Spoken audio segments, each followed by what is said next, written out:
Hi guys, in today's video, I'm going to show you how you can transfer money from Tonkeeper to GCash. So first step you need to do is to open Tonkeeper app.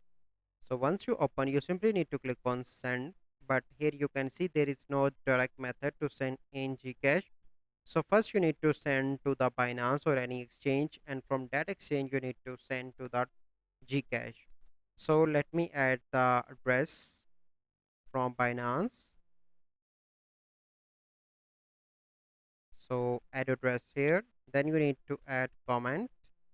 So in comment you need to copy this, okay, and then you need to click on continue, click on encrypt.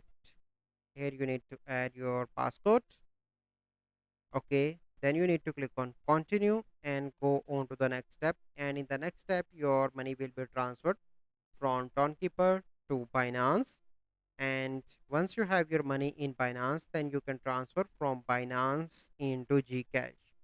So this is the process that you need to follow. So I hope you find this video helpful. If you find this video helpful, must like this video, subscribe to our YouTube channel for future videos. We'll see you in the next video. Thank you. Have a good day.